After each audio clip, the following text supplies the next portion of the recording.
I am very late to the party on this one. This movie's going into its third weekend this weekend. It's about to hit $1 billion, but better late than never. As I said in my last video, I was gone on vacation for 3 weeks. I saw this movie while I was gone, came back, saw it again, and then I saw it 2 more times after that. So I've gotten my fair share of this movie, and I think you guys are already getting a feel for how I felt. But before we get into it, I want to give a huge spoiler warning. If you guys somehow haven't seen this yet, I don't know what you're doing on the internet. If you are on the internet, you got spoiled already. There's just no way. But also, if you're new to the channel, please consider hitting that subscribe button, like button, turning on post notifications, whatever you want to do to support the channel. I would greatly appreciate it. So without further ado, Deadpool and Wolverine. This is a spoiler review, like I said.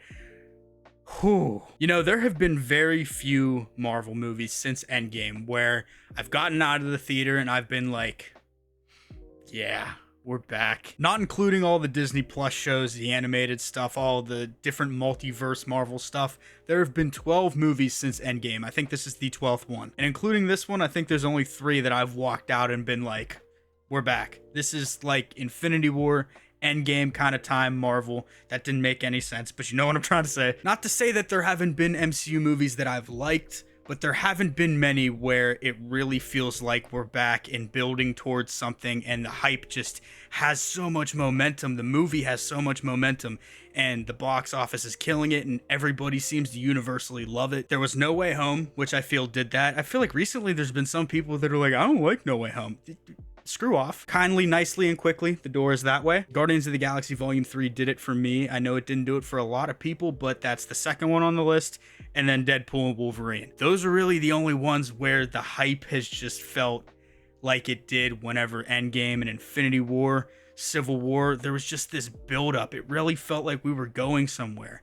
And while it doesn't feel like we're going in a singular direction right now, obviously there are some projects that it feels like, okay, what are we doing here? More so on the Disney Plus side. But the movie stuff, I see where they're going, but there are a few things where I'm like, okay, how are they going to tie this into the multiverse? How are they going to tie Thunderbolts into the multiverse? I guess what I'm trying to say is this is the multiverse saga, and I feel like there haven't been many projects that have lived up to that name. More or less trying to go in that general direction, because we've had things like this that delve heavy into the multiverse, and then obviously No Way Home as well. Think what you will about Doctor Strange and Multiverse of Madness, but that played a big heavy hand in that. And then there's other projects like Shang-Chi, Eternals, Wakanda Forever, and then some stuff on Disney Plus like Echo, She-Hulk. Like, where are we going, guys? And I don't want to keep going because I'm going to get dragged into a whole nother conversation about where this saga is going and where I think the MCU is going. But what I'm trying to get at is this movie really felt like it belonged in the multiverse saga. It felt like what we have been asking for. Like I said, I've seen this thing 4 times now, and easily this is one of the most rewatchable Marvel movies I think I've ever seen. Like, this movie moves at the speed of light. It wastes no time getting started. There's basically zero downtime, which I have seen some people complain about, and I completely understand. The pacing is breakneck, and I can understand how some people were like, this is a little bit nauseating how fast this is moving. But for me, it worked really well. It fit well with the Deadpool character, and whenever we're going into the multiverse, and then we have things like the Void, we're trying to get to all of these different characters, all of these different cameos, surprise storylines, stuff like that. It really helped with the experience. I felt like we weren't wasting any time with like some gobbledygook nonsense. Obviously, there are some jokes that are played out. We take some time with those, but that's another thing. The comedy for me, 99% of it lands. I know I heard some people saying that not all the comedy landed for them, but overall they thought it was funny. For me, most of it worked. And like I said, I saw this while I was on vacation, and I took 2 friends. I have one friend who is not into the MCU really at all. And then I have another friend who has seen a good portion of the stuff. Like the night before we saw this, we sat down and we watched Logan. I had to make sure that they had seen that, so they at least knew a little bit of what was going on. I don't think either of them had seen any of the X-Men movies, but they had seen the Deadpool movies. And then the one friend who's a little more into Marvel and superhero stuff than the other one is, he has seen Loki. So he kind of knows the concept of the TVA and what was going on there. But despite all 3 of us having very different connections with this universe, all of us loved it. Because before going to see it, I was like, are they going to understand this? Are they going to get the story? Are they going to get the jokes? Because I know there's going to be a ton of jokes about the Disney Fox acquisition, all of these different characters. Obviously, Channing Tatum Gambit. They're not going to get the behind the scenes references with that on how his movie was never made. And while I don't think they got all of those kind of jokes, the movie landed for them, and I think that's all that matters. I had to explain a couple of things, like the Channing Tatum joke, and then I had to explain who Elektra was, because neither of them they were like, who's this? But I feel like the movie does a pretty good job at standing on its own 2 feet, lightly explaining some of the jokes. Like in the beginning, whenever Deadpool is monologuing, he briefly mentions the whole Disney Fox acquisition, and then that's pretty much it. But that's all you really need to know whenever it comes to getting those jokes. And then obviously the 20th Century Fox sign in the void. But overall, I feel like this is a movie that you can take people to. They will laugh, have a good time. It's such a fun movie. The action is fantastic. I know some people were like, the action in this movie felt really uninspired. I didn't get that at all. I thought the action was fantastic, and I felt like there was a perfect amount of action. I mean, it didn't oversaturate the movie. I feel like we had an appropriate amount of action sequences that kind of took up a good chunk of this film, really helped it move along. Because we got the opening fight scene, which I gotta mention real quick. That scene has lived rent-free in my head since I saw it for the first time. Him dancing to Bye Bye Bye while killing all of the Minutemen as they come through the portals with Logan's adamantium bones. So cool. I mean, it doesn't make any sense that his adamantium bones, which are some aren't even sharp, and he's throwing like the round end into people. Like, that doesn't make any sense, but it's cool. I don't care about the logic in this situation. It's also Deadpool. That action scene is one of the best in the movie, but I think my favorite is probably the bus scene, is the old boy shot. The one in the woods after Logan finds out that Deadpool made an educated wish. Did you say you made an educated fucking wish? That fight scene's pretty good too. I really liked that. And then the one with Gambit, Blade, Elektra, X-23, and then Deadpool and Wolverine, also fantastic. I feel like there was not a dull action sequence in this. And then of course the one where they first fight in the void, like, I just thought it was great. And while I'm somewhat close to this topic, let's talk about all the cameos. I think I have all of them down. We got at least the big ones. We got Jon Favreau comes back as Happy Hogan, Chris Evans as the Human Torch. There were some cameos within Cassandra's lair and all of her different henchmen, like Juggernaut, Azazel, Toad, Pyro, but I'm trying to stick to the, I guess Pyro is a big one, but he wasn't a surprise because he was in the trailers. And then of course the big ones at the end, aside from the whole Deadpool core, that was also in the trailers, so we weren't really surprised with that. But Elektra, Blade, Gambit, and Laura/X-23. I think those are the big ones. And I was a little bit worried going in. I was like, okay, are they going to overstuff this movie with cameos? Is it going to be too much? No, it really wasn't. Oh, and how could I forget this? The Cavalrine. I think the 3 biggest moments the first time I saw it, and even the second and third time I saw it, the crowds were still going nuts, was the Cavalrine moment, Blade's entrance, and then Wolverine putting on the mask. Those got the 3 biggest pops out of the whole movie. But back to the cameo thing, I really thought that this movie going in, I was like, I'm excited for it. I think it's going to be great, but I'm hoping it's not overstuffed to the point where it's overwhelming whenever it comes to cameo.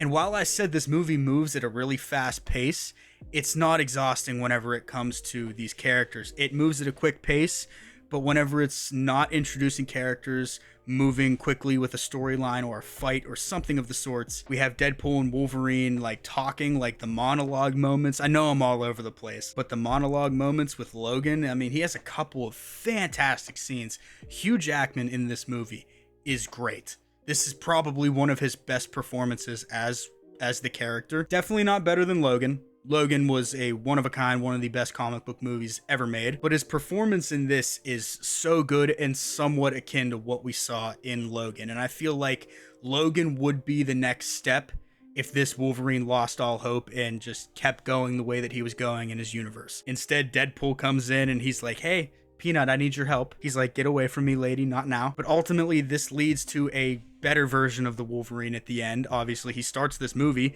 he's the worst, as Paradox says. He's the worst throughout the multiverse. He got the X-Men killed, or at least he feels he has some blame in that. He wasn't there, he was out drunk. And then he came back, found all of them dead, and then killed a bunch of people and turned the whole world against the X-Men and mutants. But by the end of this, he seemingly redeems himself. He comes to terms with himself, and I just really struggle overall to understand where people are coming from when they say this movie has no heart at all.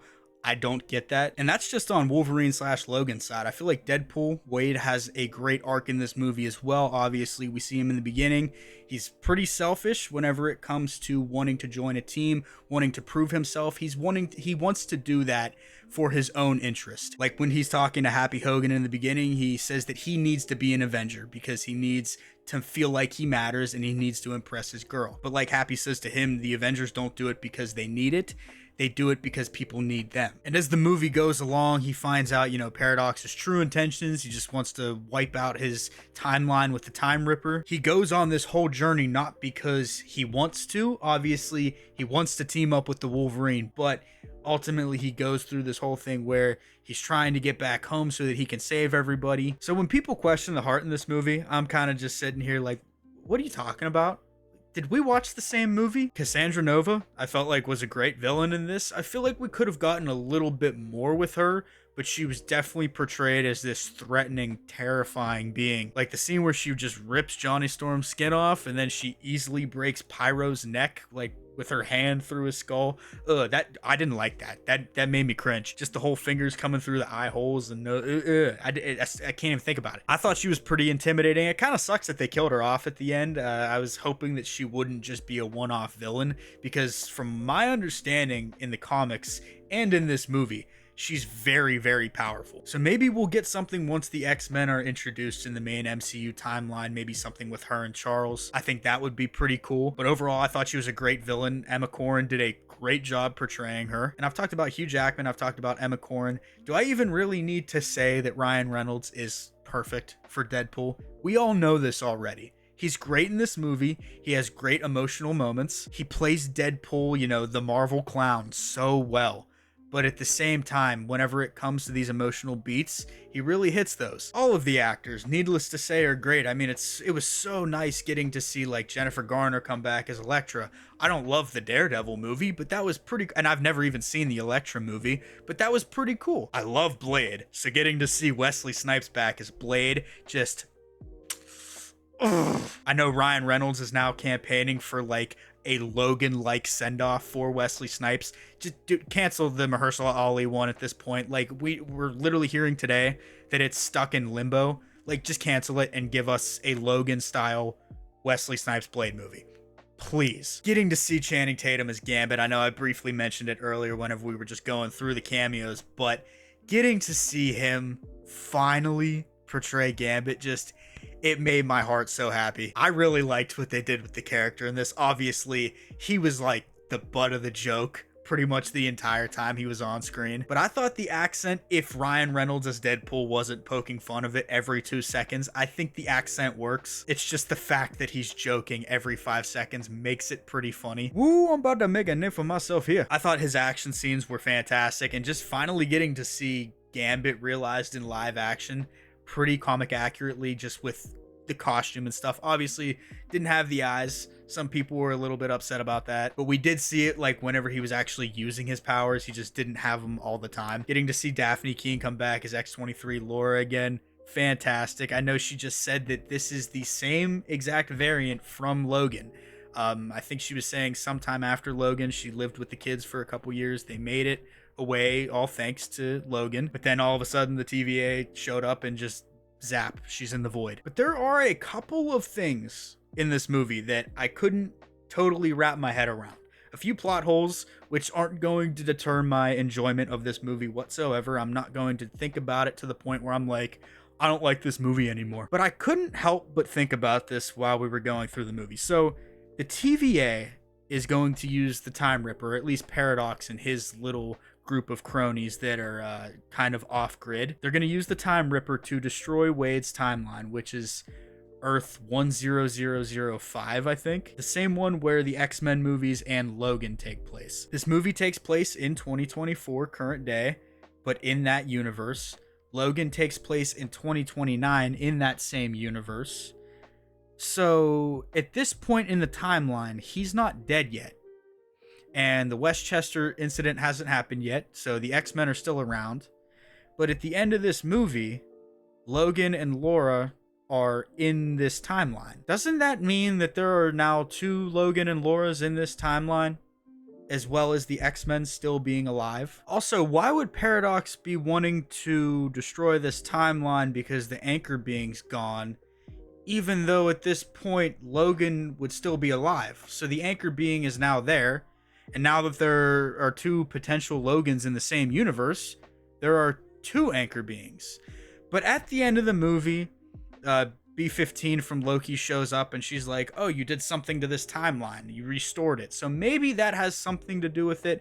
Who knows what's going on? I feel like that may play into Secret Wars. You know, we're hearing about all of these different incursions and stuff, things that are going to pop up, how Doctor Doom is going to play into all of this now that we're moving away from the Kang stuff, how Battle World's going to be created. I don't know all of that stuff from the comics. Like, I don't know how exactly Doom creates Battle World, but I think it has something to do with incursions. You guys can correct me if I'm wrong, but that concept was introduced in Multiverse of Madness, touched upon in Loki. I don't think they mentioned it at all in this. It was also touched upon in the Marvels as well. But if they take this opportunity to kind of take this confusing timeline moment and be like, yeah, this doesn't make sense, you guys are right, so this starts an incursion now, that would be pretty interesting. And I feel like that would be a pretty cool way to tie all of these universes together, every single multiversal thread that's kind of left hanging out there, and then finally converge into Secret Wars with Battle World, Doctor Doom, all that stuff. And look, I know the Marvel road has been so rocky over the last few years. We've had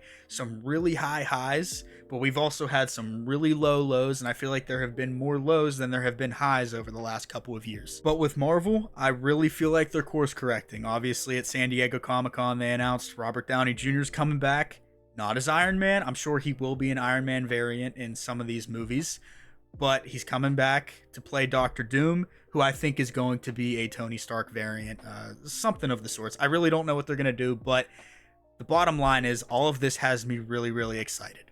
I know a lot of people aren't happy with the Doctor Doom casting with Robert Downey Jr. I couldn't be more happy with it. I'm ecstatic about it. I know people are like, it's desperate, but at the same time, we were eventually going to get RDJ back anyway. It was going to happen. Like, just imagine if they could do something in Doomsday where we get like an evil Iron Man variant who turned into Doctor Doom. Maybe he's not Victor Von Doom, but he's Tony Stark who turned into Doctor Doom. And then we get like a Hydra Cap and like maybe an evil version of the Avengers, the original Avengers. And the new Avengers have to fight the evil version of the old Avengers. Like, that would be so cool. I know I'm spitballing here, I'm all over the place, but I haven't been this excited for Marvel and its future for a really long time. Like I mentioned briefly in the beginning of the video / review, there are some things in the pipeline where I'm like, okay, I'm not super excited for that. Like Agatha, who cares? Who cares? Ironheart, I feel like, is going to introduce some cool characters. We're getting Mephisto finally, the Hood. But her character, Riri Williams, didn't really resonate with me in Wakanda Forever. I thought she was fine, but it's just kind of obvious that it's like, hey, here's your Iron Man replacement. Like, we don't need an Iron Man replacement. And that's what they tried to do with her in the comics as well, and it didn't work, and it's not really working with the movies so far. Maybe I'll be completely wrong. Maybe I'll love Ironheart. I doubt it, but who knows? Captain America Brave New World, I know a lot of people are down on. I'm actually looking forward to it. I thought the trailer was really good. I know there have been a lot of issues with pre-production and then going into production. The budget has apparently ballooned to like $350 million or something like that, which is just insane because the movie's not even really close to coming out yet, and that number is going to go up. Marvel and Disney, infamous for downplaying their budgets. But I thought the trailer looked great. I feel like they are putting in a lot of effort to try to turn not only this movie around, but just Marvel in general. I feel like Thunderbolts is going to be pretty underrated. I feel like a lot of people aren't going to go see that just because a lot of people don't seem to care. But I'm actually looking forward to that. I really like Yelena as a character. I really like Red Guardian as a character. I don't love the Black Widow movie. I actually think it's quite not good, but the main characters in that movie regarding Natasha's family, I think that's one of the strongest parts of that movie. So I think Thunderbolts could be pretty underrated. And then we also have Fantastic Four coming out next year, which I was not excited about whenever I initially heard about them doing Fantastic Four, because I've never been a huge Fantastic Four fan.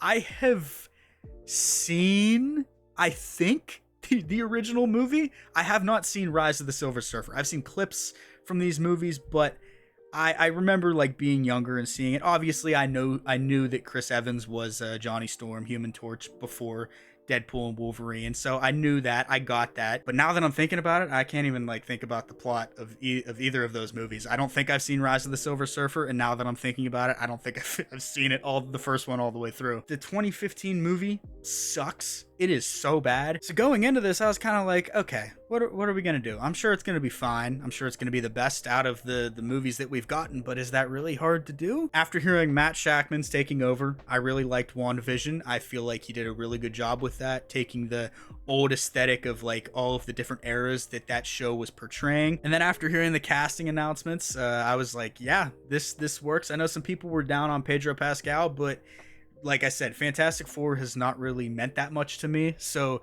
him being Reed isn't very, unsettling or alarming as some people have portrayed it to be. I think a lot of people are just hung up on the mustache. He won't shave the mustache. I don't care.